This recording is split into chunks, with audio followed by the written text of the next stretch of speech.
మహిళలపై జరుగుతున్న దాడులను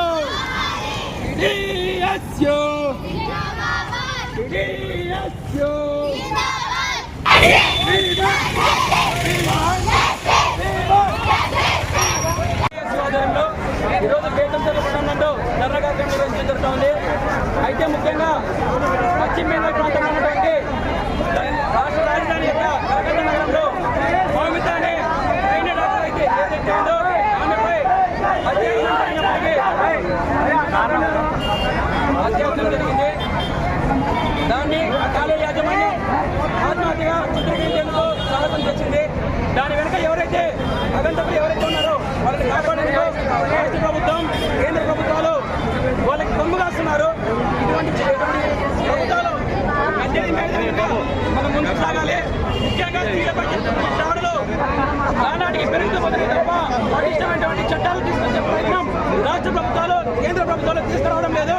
రిజర్వేషన్లు కాదు, ఫస్ట్ మొదటి స్త్రీలను ప్రతినిధిద్దాం, తర్వాత రిజర్వేషన్ గురించి ఆలోచిస్తున్నామని తెలియజేస్తా ఉన్నాం. ముఖ్యంగా మౌమిత విషయంలో జరిగినటువంటి దాడిలో కేవలం ముద్దాయి ఒకరిని మాత్రమే బయటకు వచ్చారు. దాదాపు 150 ml స్పెర్మ్ అనేది బయటకు రావడం అయితే జరుగుతుంది. ఈ విధంగా డాక్టర్లు చెప్పినప్పటికీ కూడా కేవలం ఒక ముద్దాయిని మాత్రమే తీసుకురావడం అనేది చాలా ఘాతకమైన చర్య. ప్రభుత్వాలు వెంటనే ముందుకొచ్చి ఎవరైతే ఈ విషయంలో ఇన్వాల్వ్ అయి ఉన్నారో వాళ్ళందరినీ బయటికి తీసుకురావాలని వీడియోస్గా డిమాండ్ చేస్తా ఉన్నాం. ముఖ్యంగా ఆర్జీ కళాశాల ప్రిన్సిపాల్ ఎవరైతే ఉన్నారో ఆయన ఈ సమస్య జరిగిన వెంటనే వేరే కాలేజ్ ట్రాన్స్ఫర్ అయ్యి ఇక్కడ ఈ విషయాన్ని కప్పిపెట్టేందుకు ప్రయత్నిస్తున్నటువంటి కళాశాల యాజమాన్యాలు రాష్ట్ర ముఖ్యమంత్రి అయినటువంటి మమతా బెనర్జీ ప్రభుత్వాన్ని ఏ విధంగా పాలిస్తున్న విషయాన్ని మనం గమనించాలి.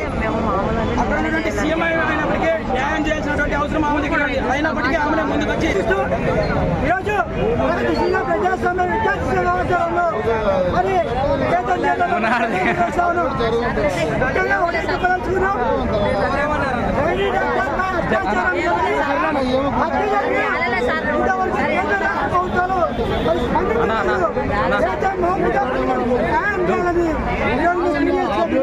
ఒక్క నిమిషం చెప్తున్నారు. ఒకరు కాదు మరి గుంపులుగా మరి అత్యాచారం జరిగింది. ఈ పోస్ట్ మార్టం రిపోర్ట్ లో 150 ml స్పెర్మ్ ఉందని మరి పోస్ట్ మార్టం రిపోర్ట్ చెప్పడం జరిగింది. ఇది ఒక్కరు చేసిన అత్యాచారం కాదు, దీని వెనుక చాలా మంది ఉన్నారు. దీనిపైన కేంద్ర ప్రభుత్వం కానీ రాష్ట్ర ప్రభుత్వం కానీ ఇంతవరకు స్పందించకపోవడం చాలా సిగ్గుచేటని ఈరోజు సీరియస్ గా తెలియజేస్తా ఉన్నాం. ఇదే కేంద్ర ప్రభుత్వం మరి పార్లమెంట్ లో 33% మహిళలకు మేము బిల్లు ప్రవేశపెట్టామని మరి గొప్పలు చెప్పుకుని మహిళలపై దాడులు అత్యాచారాలు జరుగుతున్నా కూడా ఇంతవరకు కేంద్ర ప్రభుత్వం కానీ మరి పశ్చిమ బెంగాల్ ప్రభుత్వం కానీ ఇంతవరకు స్పందించడం లేదు. మేము తెలియజేస్తా ఉన్నాం ఈ ప్రభుత్వాలకు, మీకు మహిళలపై చిత్తశుద్ధి ఉంటే కుటుంబానికి న్యాయం చేయాలని డిమాండ్ చేస్తా ఉన్నాం. మరి పశ్చిమ బెంగాల్ ముఖ్యమంత్రి అయినా కానీ మమతా బెనర్జీ ఇంతవరకు దీనిపై స్పందించలేదు. మరి ఆర్జికర్ మెడికల్ కళాశాల ప్రిన్సిపల్ బదిలీ చేసింది. దీనిపైన మరి ఏ రకమైన చర్యలు తీసుకున్నారో బహిరంగంగా చెప్పాలని ఈరోజు సీరియస్ గా డిమాండ్ చేస్తా ఉన్నాం. మరి రాష్ట్ర వ్యాప్తంగా దేశవ్యాప్తంగా మహిళలపై ఈ రకంగా అత్యాచారాలు జరుగుతూ ఉన్నా కూడా ఇంతవరకు కేంద్ర ప్రభుత్వం స్పందించడం లేదు.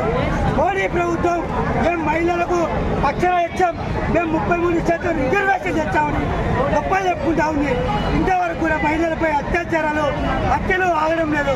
మేము చెప్తా ఉన్నాం పీడిఎస్ గా ఈ రాష్ట్ర ప్రభుత్వానికి కేంద్ర ప్రభుత్వానికి ఇప్పటికైనా పార్లమెంటులో మహిళలకు ప్రత్యేక రక్షణ చట్టం తీసుకురావాలని ఈరోజు డిమాండ్ చేస్తా ఉన్నాం. లేని పక్షంలో జల పార్లమెంట్కి సిద్ధమవుతాం, పార్లమెంట్ కూడా ముట్టడించేకి కూడుకుంటామని ఈరోజు పీడిఎస్ గా తెలియజేస్తా ఉన్నాం.